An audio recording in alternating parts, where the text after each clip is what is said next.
Last week on Candace Owens' show, she dropped a bomb rather casually, and I think it has gone off kind of invisibly. I don't think people realize the significance of what she said.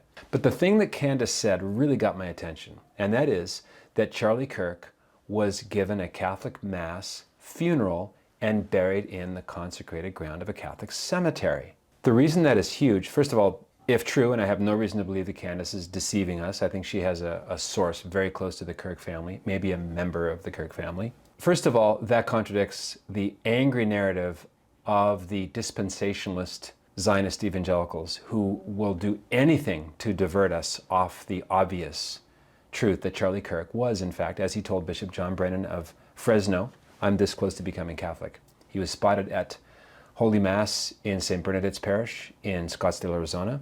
He was visiting the Eucharistic Chapel, which you do not do if you think it's just a symbol. He was praying the rosary. He was spotted all the time. But secondly, it says a lot about Charlie's commitment. And I did some sleuthing inside canon law, the 1983 Code of Canon Law, with respect to the rights and duties of the Church regarding Catholic funeral rites.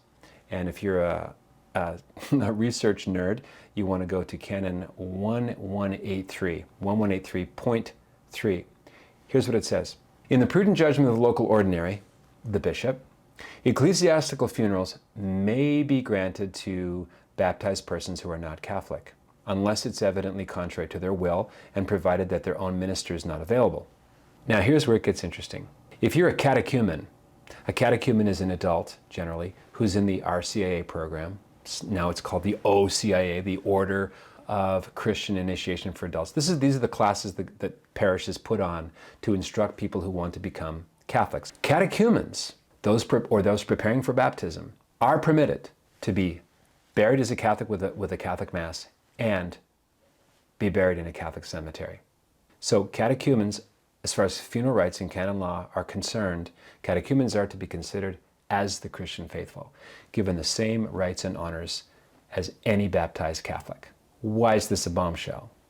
Because it runs directly contrary to everything we've heard, that Charlie had a problem with Mary, Charlie liked architecture, smells and bells and pretty buildings, but he didn't want to love Jesus Christ as a Catholic. No, because that's adding to God's perfect word. Now, not only have they gone after Candace and swarming without tagging her, they don't have any arguments against this. This is a very powerful bit of evidence about where Charlie Kirk's commitment was and what the local bishop has allowed. What motive would Candace have to lie?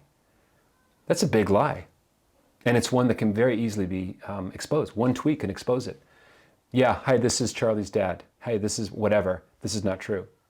And the fact, if it is true, and I believe that it is, it's extra significant because that wish that Charlie be buried as a Catholic would happen in a non-Catholic family.